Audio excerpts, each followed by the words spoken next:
Olá, meninos. Conforme combinamos hoje, eu falei que ia gravar a aula e colocar lá no grupo, tá? Para vocês, a aula de hoje, porque tanto a aula da tarde de expansão não deu para gravar por conta do vídeo que não funciona. Eu vou ter que abrir lá um chamado e ver o que está acontecendo, que não está gravando o vídeo para a gente fazer a aula, que era a primeira aula. A segunda aula, até a gente conectar na televisão, nós perdemos muito tempo.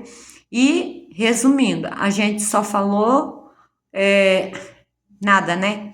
Só escreveu as competências, habilidades, os objetivos, os conteúdos e deu uma explanada, né? Sobre, né, os domínios morfoclimáticos, que nada mais nada são do que os biomas. Só que agora, lá no oitavo, no nono ano, vocês estudaram os biomas por um todo, né? Que é o Cerrado, o Amazônico, a Caatinga, qual mais? Pantanal. E só que agora o que vai acontecer? Nós vamos destrinchar e vamos ver um a um a característica de cada um, tá?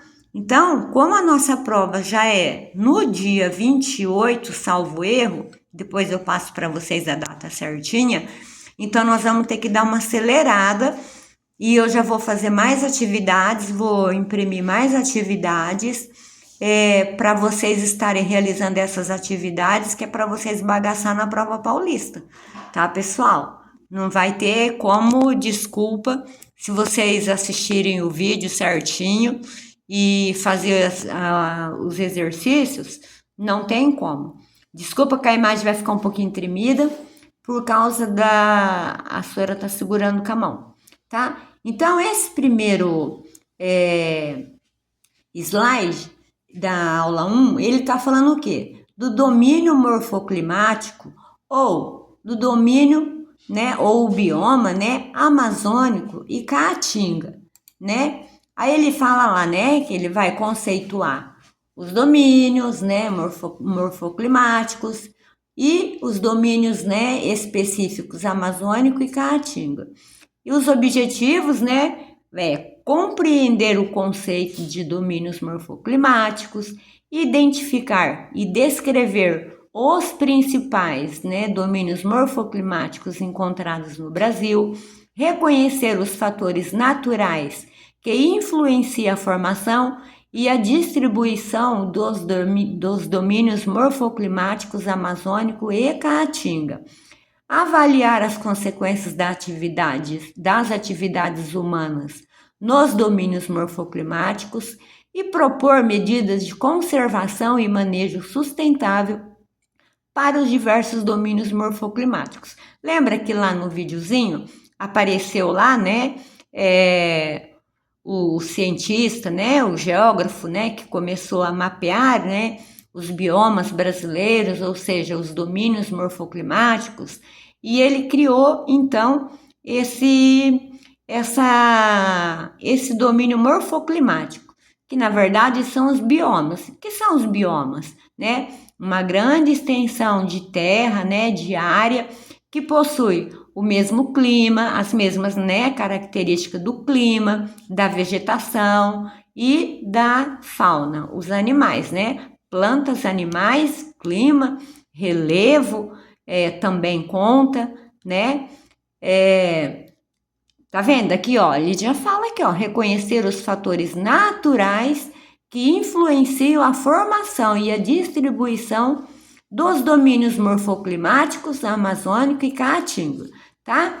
E vamos também ver o que acontece quando, né, a atividade humana, né, ela chega nesse local. O que acontece, né, quando ela começa aí a ocorrer a transformação por interferência humana, né?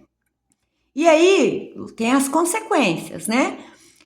Por exemplo, o desmatamento na Amazônia para a indústria madeireira e de mobiliário, né? O que acontece, né, nesse domínio morfoclimático amazônico quando o homem vai lá e faz esse desmatamento. E aí o papel de vocês vai ser o quê? Vamos propor, né, medidas de conservação e manejo, né, sustentável, sustentabilidade, para que essa intervenção humana não venha a afetar esse domínio morfoclimático, né, e causar aí grandes danos à natureza, né, mundial, né. O próximo, né, tá aqui, né, o brasileiro, né, Aziz Ab Saber, né, apesar de ser árabe o nome dele, né, parece ser árabe, que é sobre o vídeo, né, que nós vimos. Aqui está o vídeo que nós vimos, né, os fatores geográficos que explicam essa diversidade de paisagem, né, que são a existência, né, da mesma característica de fauna, flora, relevo, clima, numa grande extensão territorial, ok? Depois, né, vem o mapinha. Esse mapinha aqui que tá em preto e branco, eu imprimi para vocês em colorido, porque aqui mal nem eu consigo ler isso aqui, tá? Aí vai assim, tá aqui dividido, né? O domínio amazônico, o cerrado, a caatinga, aqui os pampas e aqui os mares de morros, né? E depois também as áreas de transição, né? Entre um domínio morfoclimático e outro, ou seja, entre o cerrado e o domínio amazônico, tem uma área, né, de transição, né? Então, que nós vamos ver logo mais à frente, tá bom? Aí ele vai aqui, ó, né? O domínio morfoclimático é fitogeográfico, né? Então aqui ele vai falar do clima e vai falar das plantas, né? Fito, né? Vem das plantas, né? Da vegetação, tá? E o morfoclimático, né? Ele vai falar também dos tipos, né, de relevo, de solo, né, condições climáticas, hidrológicas, né, a presença dos rios, da umidade do ar, que é muito importante, né, da temperatura, né, o que acontece, né. Um exemplo bem interessante sobre isso aqui da gente lembrar são os rios voadores, né. O que acontece, o que está acontecendo lá na Amazônia, o desmatamento, o que está acontecendo? As chuvas que caem lá, a vegetação, né, como o clima aqueceu muito, já não consegue mais segurar tanta umidade e evaporar para o ar e descer para o resto do país, né? Para o sul do país, que vai pegar aí, né, a região centro-oeste, a sudeste, o sul, e que nisso a gente percebe o que? A diminuição das chuvas, porque afetou, né, que esse excesso de água que a floresta amazônica segurava e formava esses rios voadores, gotículas, né, que evaporam para o ar e vão descendo e vão se juntando, se aglomerando, formando nuvens e trazendo chuvas para o restante do país, as demais regiões, né? Ok? Depois, qualquer dúvida, vocês perguntam para mim em sala de aula, tá? Ó, aí ele vai definir aqui o conjunto espacial de certa ordem de grandeza territorial, de centenas de milhares a milhões de quilômetros quadrados em área, em que haja um esquema coerente de feições de relevo, tipos, né, formas de vegetação e condições climáticas hidrológicas. Olha aqui, ó, um esquema hidrológico aqui, ó, um esquema coerente, ou seja, um mesmo tipo de relevo, solo, formas de vegetações, condições climáticas e hidrológicas, tá? Então, tais domínios espaciais, né, e ecológicos, né, paisagísticos integrados, ocorrem em uma espécie de área principal, área core, área nuclear. Uma área nuclear, por exemplo, o cerrado. Você pega o cerrado, né, no centro-oeste do país, né? Lembrando que Araçatuba também, ela faz parte do Cerrado, tá? Se você prestar atenção nas vegetações aqui da nossa região, você vai ver que Araçatuba faz parte do Cerrado, tá? Não é só lá no Mato Grosso, na região centro-oeste, não, viu? Então, vocês vão ver que nessa região predomina o mesmo tipo de vegetação, de animais, de planta, de solo, de clima, tá? Vocês estão vendo, ó, quanto que se repete a mesma coisa? Então, são 6 grandes domínios, quando deles são intertropicais e os outros 2 subtropicais. 4 deles são intertropicais e os outros 2 subtropicais. Entre um domínio e outro há as faixas de transição, que é o que eu mostrei lá no mapinha, né? Aqui, ó, as faixas de transição, ó, tá? Então, entre o Cerrado e a Amazônia, tem as faixas de transição, que são esses aqui que tá em branquinho, tá? Vamos lá, pro próximo. Aqui. Já falamos desse, agora vamos falar desse. Ó, então, o que tem no domínio amazônico? O clima é equatorial, né? Marcada por altas temperaturas e pela elevada umidade relativa do ar. Lembra lá dos rios voadores que eu disse? Tá? Então, muito úmido e o ar muito quente faz com que essa água se evapore, vá para a atmosfera e os ventos vêm empurrando esse ar, né, para o restante do país, região centro-oeste, sudeste e sul, e provocando chuvas, tá? Proporcionando a formação de uma cobertura vegetal densa e o abastecimento dos seus principais cursos d'água. Lembra que a região amazônica ela é muito rica em água, lá tem muitos rios, né? Rio Negro, Rio Solimões e por aí afora.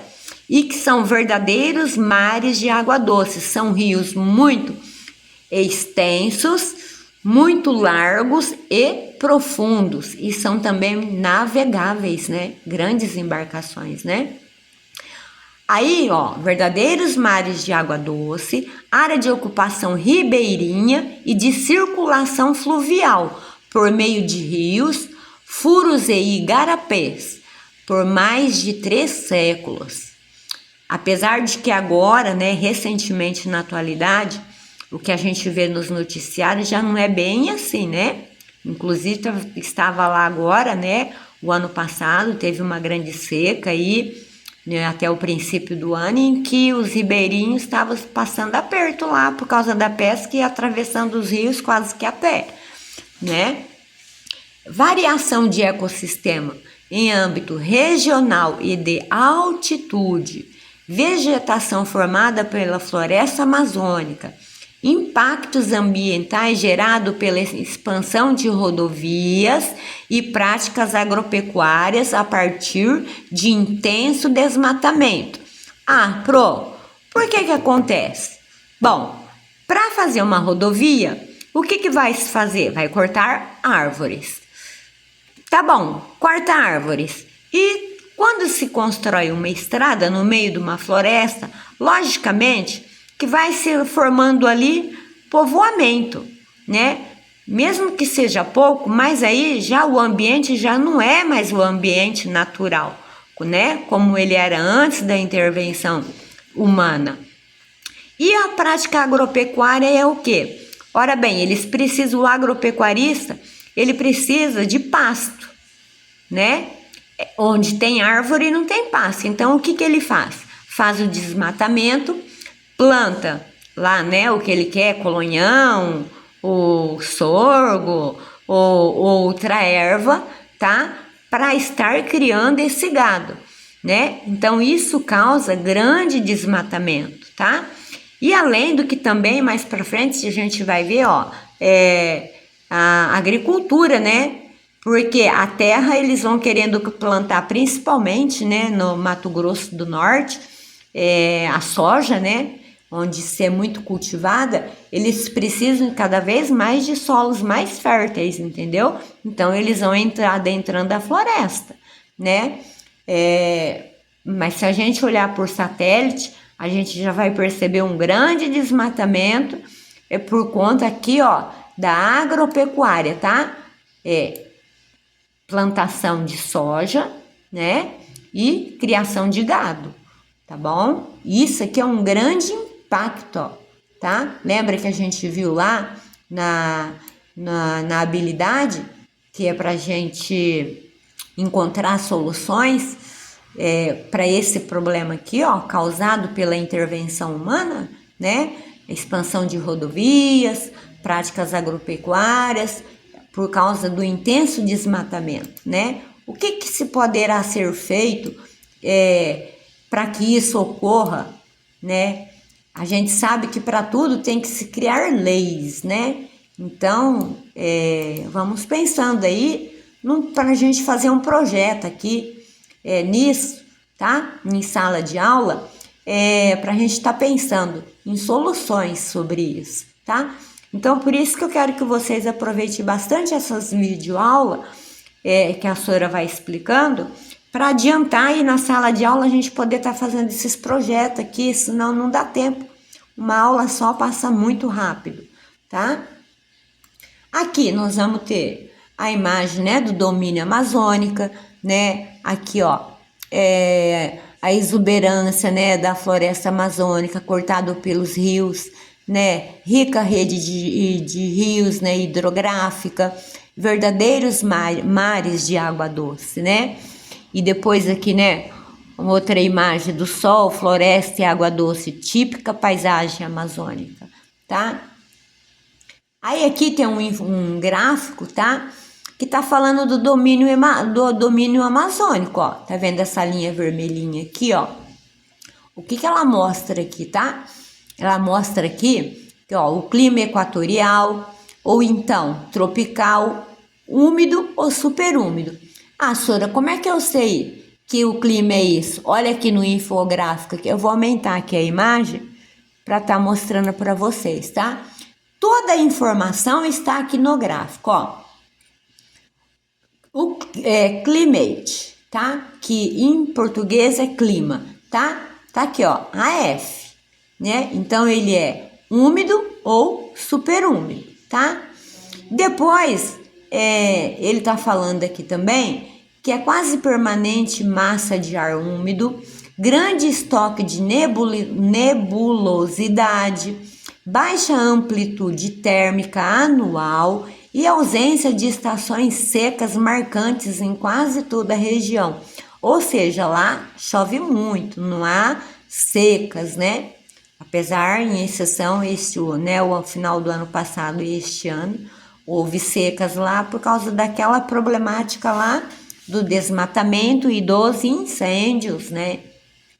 Então, isso daqui, gente, ó, nós vamos ter que aprender mesmo ler os gráficos, tá? Porque isso aqui aparece muito nos concursos, nas provas do Enem, vai aparecer na prova paulista, tá bom? Então, vamos aprender a ler bem esses mapas, porque aqui vocês veem que aqui, ó, ele tem uma coluna onde ele mostra aqui, ó, tá? A temperaturas, né? Ó, tá bom? Temperatura. Depois aqui ele tá mostrando os milímetros cúbicos de quanto que chove, tá? Na região, tá bom? E também a altitude, né? Ó, esse gráfico, né? Então, por esse gráfico a gente consegue ver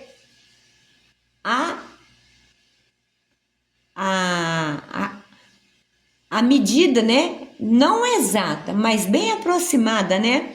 Do clima, né? Da altitude. Podemos ver também a quantidade de chuva, né? Ó, 300 milímetros, né? Aqui, né? Eu creio que isso que talvez mensal, no gráfico aqui não fala, tá? Mas isso a gente vai destrinchar aqui e vamos pesquisar junto, tá? O que ele tá falando aqui, né? Que o clima, tá falando do clima equatorial e que é sempre úmido, tá bom? Vamos pro próximo. Olha o domínio da Caatinga. Agora vamos lá para Caatinga, né? Um dos 3 espaços semiáridos da América do Sul. O prolongado período seco anual, né? O que é árido, né? Semiárido é quase que deserto, né? É muito pouca chuva, né? Que acontece, que corresponde a uma parte do outono ao inverno inteiro e à primavera em áreas temperadas. Acentua o calor das depressões interplanáuticas, tá? Ou seja, entre um planalto e outro, faz acontecer este prolongado período seco anual, tá? É como se fosse uma zona de separação, né? Essas interplanáuticas aqui, né? Ok? Grande parte dos rios são intermitentes. Destaque para o Rio São Francisco, perene e que atravessa uma parte da área nuclear do domínio, tá? Nuclear quer dizer central desse domínio aqui da Caatinga, né? A vegetação da Caatinga, ela é de baixo e médio porte, adaptadas a baixa umidade. É assim, bem seco, né? Quando a gente vê aqueles filmes lá do sertão, a gente percebe que são de baixa estatura, e que, assim, galhos bem fininhos, né?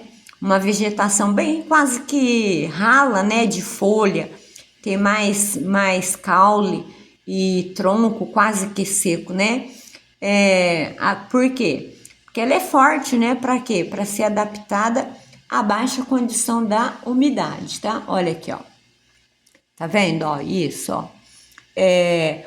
Ó o Parque Nacional das Sete Cidades, né? Um dos mais belos locais, né? Sítios, quer dizer lugar, tá? De paisagem, tá?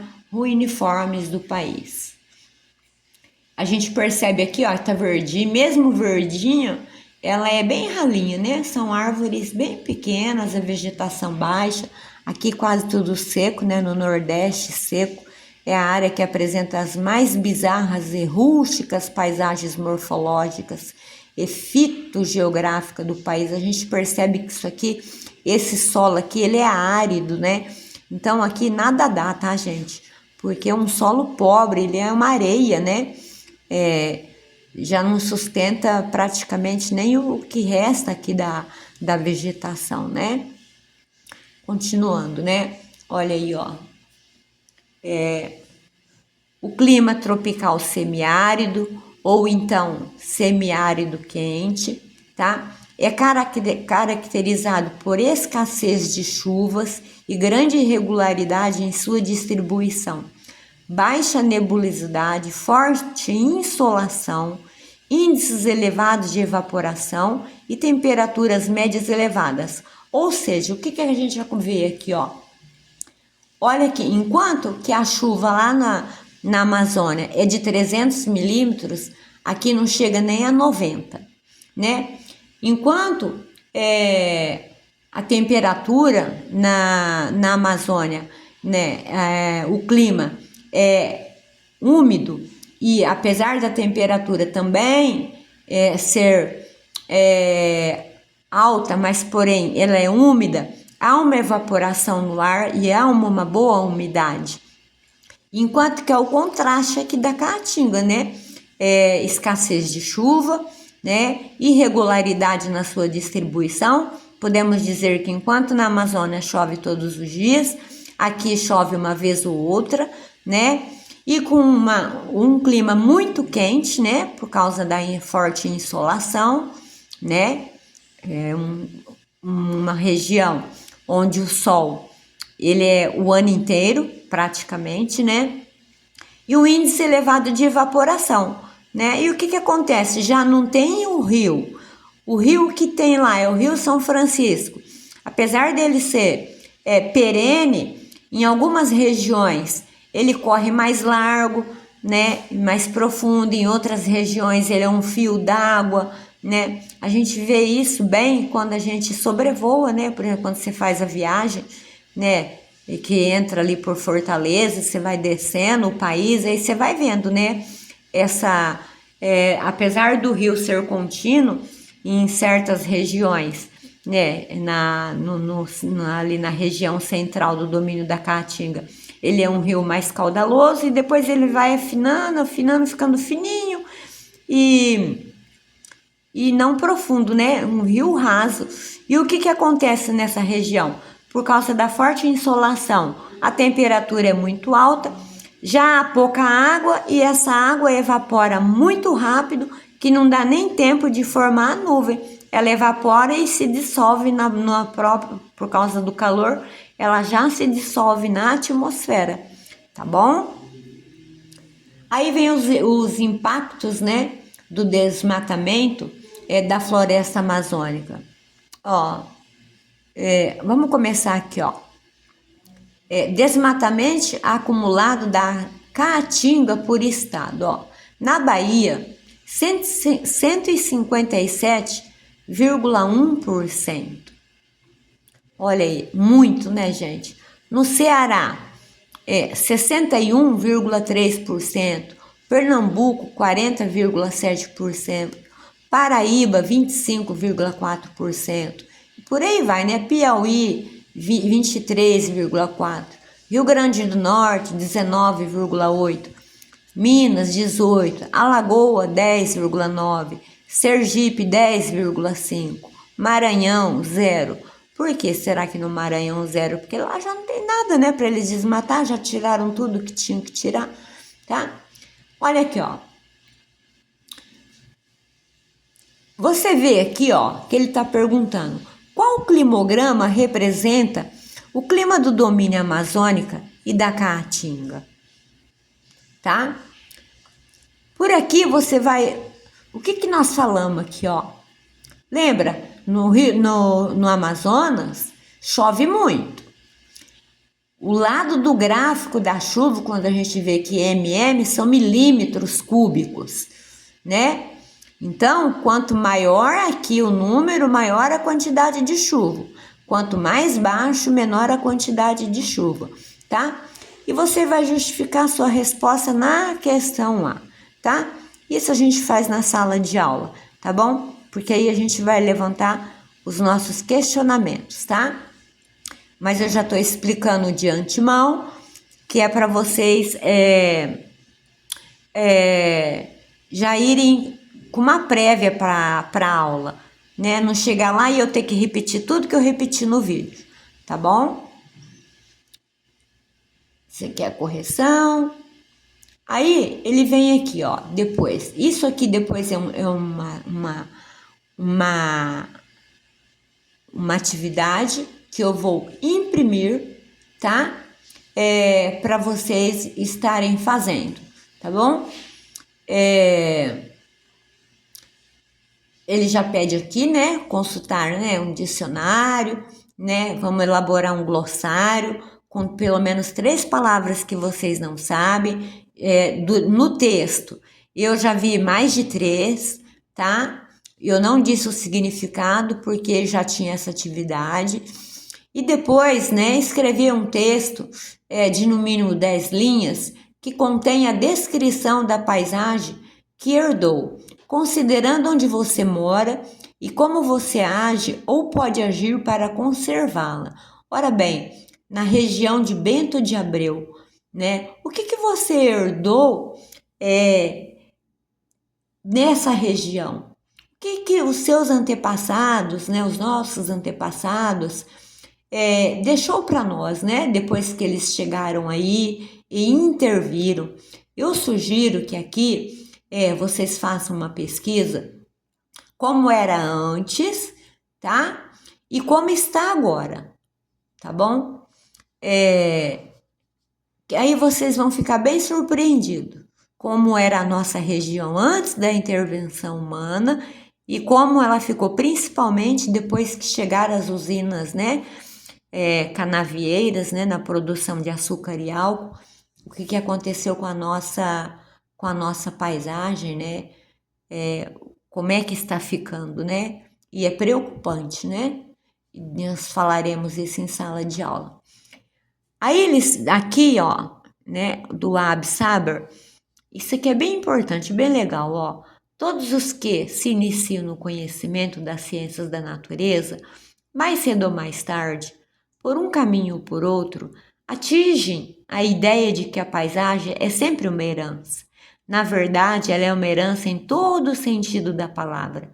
Herança de processos fisiográficos, biológicos, patrimônio coletivo dos povos que historicamente as herdaram como território de atuação de suas comunidades. É aquilo que eu disse para vocês, tá? Fazer uma pesquisa, né, para vocês fazerem esse texto aqui, como era antes, né, a região de Bento de Abreu, da chegada, né, do homem, né, da indústria, e como ela ficou depois dessa intervenção. O que vocês herdaram dessa intervenção?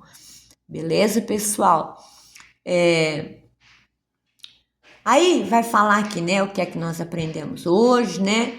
O domínio, conjunto espacial de certa ordem de grandeza territorial, de centenas de milhares a milhões de quilômetros quadrados de área, em que haja um esquema coerente de feições de relevo, tipos de solos, formas de vegetações e condições climático-hidrológicas. Lembra lá do bioma, né? Aí, esse gráfico, tá? Vamos fazer na aula, tá bom? Que é caracterizar os domínios estudados, tá? Nessa aula. Porque aí a gente já chega, já pega lá naquela atividade anterior e já pega nessa. Porque eu já tenho uma pronta para vocês fazerem utilizando um mapinha que eu imprimi para vocês, tá bom? Aí a gente já fica com a primeira aula de hoje, tá? Que seria a da aula de expansão, que não aconteceu, tá bom?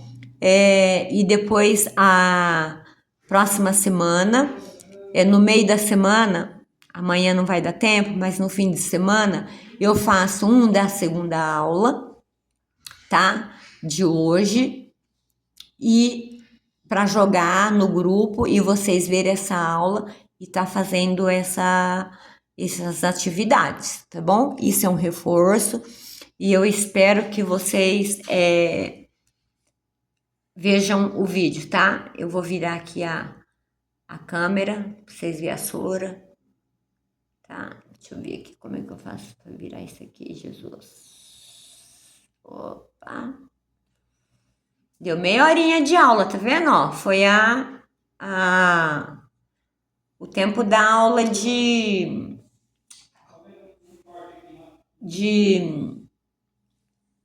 foi o tempo da aula de